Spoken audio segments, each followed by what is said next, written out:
residents we spoke with say they have become ongoing targets for criminals, and they no longer feel safe in their own homes. They're usually looking for money, gold, cash, safes, and designer clothing and designer bags. Security footage shows masked men entering homes in the upscale neighborhood of Beverly Grove. They ransack the houses for any high-end items they can find. In this case, they're dragging a large safe. The thought of somebody being hurt physically or killed by these men is very frightening, and that threat is very real. Yo, the idea that they can get away with dragging a whole safe in the middle of the daytime or at night, dragging a safe at night through the streets is wild to me. I mean, listen, I didn't watch the movies. I didn't see some pretty abominable neighborhoods in my travels. I don't know if y'all remember, but some of my earliest content was urban exploration, meaning that I went into some of the darkest places, worst neighborhoods, most abandoned buildings, abandoned houses, churches, all of that. So I've seen literally all of it. In addition to actually growing up in Detroit and being able to go from the east to the west to some of the best neighborhoods, the worst neighborhoods, I've seen it all, bro. And to know that somebody can actually drag a safe out of an affluent neighborhood home in Los Angeles in the day or the nighttime is crazy to me, bro. Hillary Delaney was home when 3 masked intruders entered her backyard in December. She scared them away, but she says the same criminals are still at it in her neighborhood. Y'all realize that this is in the broad daylight, right? This isn't at night. This is broad daylight. They never found them. We still don't have a lead detective. And we've seen security footage from several other neighbors with these exact same criminals continuing to try to attempt to have home invasion style robberies with other neighbors. And we're extremely concerned about safety. I think we feel abandoned. I think we feel just like anything else where the city has left services to go down. Police is shorthanded. The police officers are great when we meet them, but they're kind of helpless. So what? We're just out to fend for ourselves? And that's exactly what they're doing.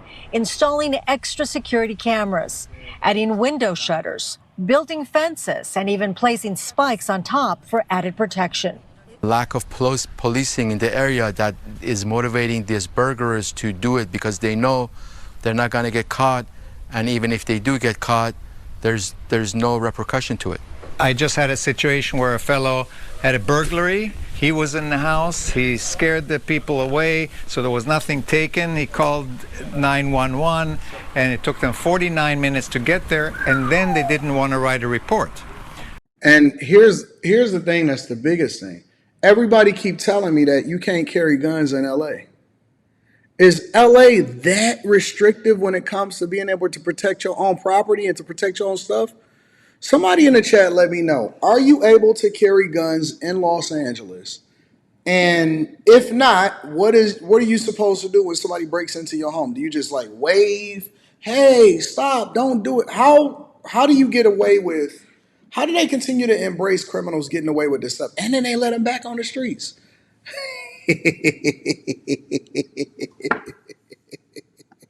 So then they, of course, say, oh, crimes are down this quarter, which is ridiculous. Crime is not down.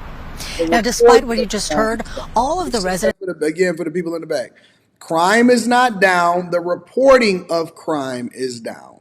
And here's the worst part. They're actually facing layoffs, and they're letting attrition. Attrition means that the natural retirement of police officers, administrative officials, all of this stuff, like people leaving, getting other jobs, somebody going on disability, never coming back, and then you're supposed to replace that job. They're not replacing it because Los Angeles have a $1 billion budget deficit. So now the criminals are moving over into affluent areas. They're robbing you in daylight. They know that you can't do nothing to them. If they do get arrested, they know they're going to be out of jail tomorrow because of liberal policies, and they feeling comfortable. They feel absolutely comfortable doing what they're doing over in Los Angeles. But it's not just affecting regular, everyday people. You also have large groups of people that are targeting seniors. Check it out. Last week, we told you about a scam that is specifically targeting senior citizens and their jewelry. Tonight, we've got new video from authorities. Tonight, Fox 11's Christina Gonzalez is live in Mission Hills, where police say they want to put a stop to this. Christina. Yeah, we talked to detectives here, but it is happening all over. The suspects described generally as a couple, a man and a woman. She tends to wear longer skirts. You're going to see them in action with this warning from investigators. Listen.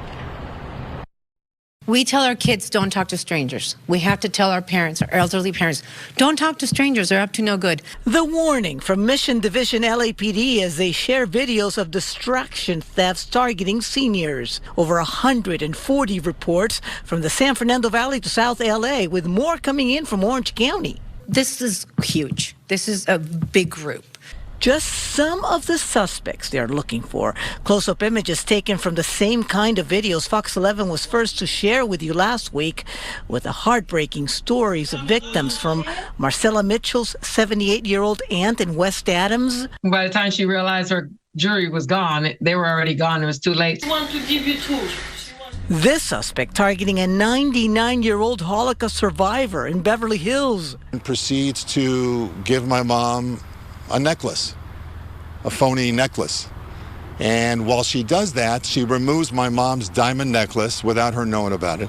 Every necklace that you see here is actually, it's a fake necklace, and these are the ones that were placed on the victims after their jewelry were removed. Our seniors are many times reluctant to come forward, embarrassed. My aunt didn't even want to report it because she felt like, oh my God, I feel so stupid for walking up. I always told you guys as kids, do not walk up to strangers. So for her to do it, she wasn't comfortable like coming forward. We do need all of our citizens to report these crimes to us so we can dedicate resources and put a stop to this. It's insane. This is insane. And so none of the criminals are basically being caught over in Los Angeles. Everybody feel comfortable just robbing each other. There is no police presence, and it's not that the police officers aren't good, it's that they aren't supported and they're overwhelmed. They are overwhelmed. Los Angeles also, again, like I reported to you guys, have a $1 billion budget deficit. The mayor is stupid and in shambles, and they will not divert away from being a sanctuary city. They will not work with the federal government. They will not do anything that's in the best interest of the citizens. Meanwhile, the people are being taxed out of control. The people's taxes is going to probably go up. The city is going down in its shambles. And if you want an example of what that looks like, look no further than Oakland, California. All of the areas, whether you're affluent or you're not affluent, all of the areas are under attack over in Los Angeles, and the people are the ones that are suffering from it. It's unfortunate, it's stupid, it's dumb, the policies are dumb, but these people are too busy protesting the Department of Government Efficiency and Tom Homan from getting these illegals from over there. Meanwhile, everybody is suffering in the city, and they still voting blue. That's the part that blows my mind. It's like, under duress, you usually look to make a change. You're like, you know what? This ain't working. A thing that we've been doing for all of these years is getting progressively worse and worse and worse. And now the people are left to defend themselves and fend for themselves. They putting bars on their windows in affluent communities. Bro, bars on the windows used to be a sign where you just didn't buy, you didn't do anything, you just completely got the heck out of that neighborhood. If you had to put bars on the windows, that was going to be problematic. But welcome to Los Angeles, welcome to Chicago, welcome to Denver, welcome to all of these places. Let me know what y'all think inside of the comments. If you live in Los Angeles or you live in California, you let me know what the culture is. I can't wait to get out there and see it again for myself.